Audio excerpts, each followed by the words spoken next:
सबसे पहले मेरे मन में जो सवाल आया वो ये कि जाट क्यों? इसलिए क्योंकि हमें एक टाइटल चाहिए था, तगड़ा टाइटल चाहिए था, तो हमने सोचा जाट से तगड़ी चीज़ क्या हो सकती है। तो जाट को लेकर क्योंकि मेरे मन में और एक दो सवाल आए, वो ये कि अगर आपको पता हो यूपी गवर्नमेंट ने ऐसा किया था कि आप अगर अपनी गाड़ी में जाट लिख रहे हैं, गुज्जर लिख रहे हैं, राजपूत लिख रहे हैं, कुछ भी लिख रहे हैं तो उनका जुर्माना होता था। मान लीजिए कोई आपका फैन है, इंस्पायर हो गया आपकी फिल्म से, उसने लिखा लिया जाट, उसका तो जुर्माना हो जाएगा सर।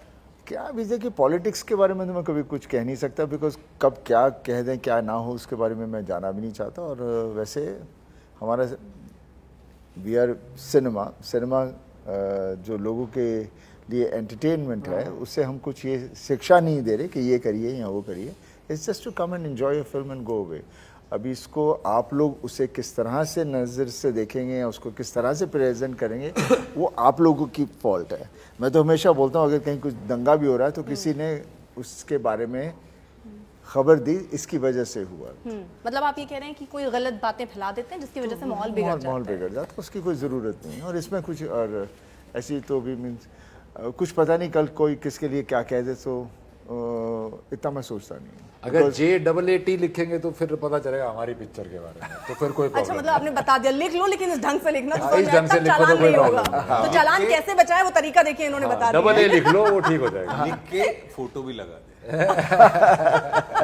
और लिख भी दे इन सिनेमास 10th अप्रैल। वाह अच्छा तरीका है वैसे प्रमोशन का। सही बात है। मैंने देखी मैंने नहीं देखी दोनों लिख सकते हैं। अच्छा क्योंकि रणदीप मैंने देखा है कि अभी बहुत टाइम से ये चर्चा चल रही थी कि साउथ इंडियन जो फिल्में हैं वो अच्छा कर रही हैं, बॉलीवुड की फिल्में कम अच्छा कर रही थी। फिर थोड़ा दौर आया हमारी बॉलीवुड फिल्मों ने कुछ अच्छा किया। आपकी जो फिल्म है इसमें मैं बहुत साउथ के बहुत एक्टर हैं, फील बहुत साउथ वाला है, आपका तो डायलॉग ही है इसमें, वो मैं आपसे सुनूंगी क्योंकि ये सॉरी वाला ऐसा वाला डायलॉग नहीं चलेगा, मुझे लंबा डायलॉग चाहिए होगा।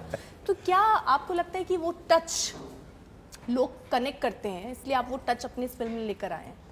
देखिए ये उन्हीं का आइडिया था, उन्होंने सर को अप्रोच किया, सर ने इसका टाइटल जाट रखा और उसके अंदर धीरे धीरे हम सबकी भी कास्टिंग हो गई, पर वो उन्हीं का सब्जेक्ट था। और ऐसे नॉर्थ साउथ की बात नहीं है, सिनेमा आजकल तो वैसे भी पैन इंडिया हो गया है और अलग अलग इंडस्ट्री के लोग जो मिलके अलग अलग तेलुगु मतलब लैंग्वेज वाइज इंडस्ट्री अगर आप बाइफिकेट करें तो अलग अलग लोग मिलके आपस में काम करके अलग एक्सपेरिमेंट्स कर रहे हैं, जो अच्छी चीज़ है।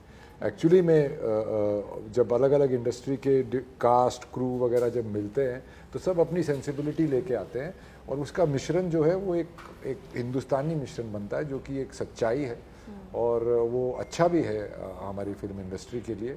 काफ़ी समय से हम लोग फिल्म डबिंग में देखते हैं या उसकी रीमेक कर रहे होते हैं, ये तो वहीं के लोगों ने एक सब्जेक्ट चूज़ करके और एक पिक्चर बनाई है, तो it is from the purpose of entertainment and उनका पैलेट थोड़ा स्ट्रॉन्ग होता है, थोड़ा स्पाइसी होता है, थोड़ा ज़मीन से ज़्यादा जुड़ा होता है, तो उसमें काम करने का एक अलग ही मज़ा है। आपका अपना एक्सपीरियंस कैसा रहा इस तरह की फिल्म करने में? क्योंकि आप एक टाइम पे सपना देखते थे ना कि सहवाला कब तक बनूंगा, दूल्हा कब बनूंगा, अब तो आपकी पूरी गाड़ी निकल चुकी है, अभी आप कैसा लग रहा है? अच्छा मतलब ये नया है कुछ, क्योंकि इस तरीके का किरदार नहीं किया और जैसा रणदीप भाई ने बोला कि सिर्फ टेक्निकली बहुत ही अलग एक्सपीरियंस हुआ है इस बार। इस तरीके से शूट करते हुए काम मैंने नहीं किया था, तो बहुत सारे स्मॉल शॉट्स वो यूज़ करते हैं, लेकिन जब वो एडिट में उसे प्लेस करते हैं तो उसका इम्पैक्ट नज़र आता है। तो वो एक बहुत ही अलग चीज़ थी। मेरा खुद का जो किरदार है ऐसा कलरफुल कभी मैंने कुछ किया नहीं था, तो है कुछ तो है अच्छा, ऐसा। आपके साथ तो ऐसा भी है ना, जब आप कुछ कर रहे होते हैं तो अलग दुनिया, कुछ अलग चमत्कार आपके साथ हो जाता है। मुक्केबाज में मैंने जैसे देखा आप पलक झपकाना भूल गए, इस फिल्म में भी जब आप कर रहे थे कुछ ऐसा हुआ क्या अलग सा जो आप एक्सपीरियंस आपने किया हो? क्योंकि अलग ही कुछ एक्सपीरियंस करते हैं ये फिल्म में एक्चुअली बहुत ज़्यादा मेहनत नहीं हुई, मतलब एज एन एक्टर मेरे किरदार के लिए ऐसा कुछ बहुत ज़्यादा नहीं करना पड़ा, because director Gopichand Malineni he was very clear कि क्या चाहिए, कितना चाहिए, और समहाउ चीज़ें धीरे धीरे शेप लेती चली गई।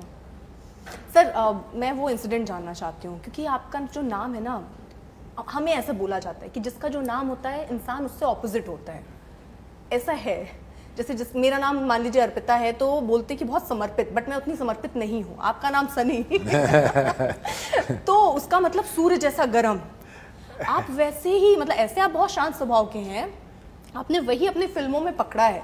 मैं आपके ट्रेलर को देख रही थी, आप मतलब जो जिम में हम लोग एक्सरसाइज करते हैं जो ऐसे नहीं उठा पाते, आप उसको पकड़ पकड़ के लोगों को मार रहे हैं। सर ये कैसे कर लेते हैं फिर आप? मतलब ये शांत, मतलब आप एक साथ अभी से नहीं, बहुत लंबा टाइम हो गया आपको, तब से ही आप वो अलग, मतलब मैं शांत हूँ लेकिन टीवी पे आ रहे भाई एक उखाड़ दिया, और जिस तरह से आपका एक्शन पैक, कैसे कर पाते हैं आप जस्टिफाई? ये मेरे अंदर है, इसलिए सिनेमा में उभर के बाहर आ जाता मतलब आप नेचुरली ऐसे कर नहीं पाते तो आपको लगता है सिनेमा मिला है मुझे? सिनेमा में पूरा अपना राउडीपन, अपना गुस्सा सब निकाल सकता हूँ मैं, और उसी का मजा लेता हूँ।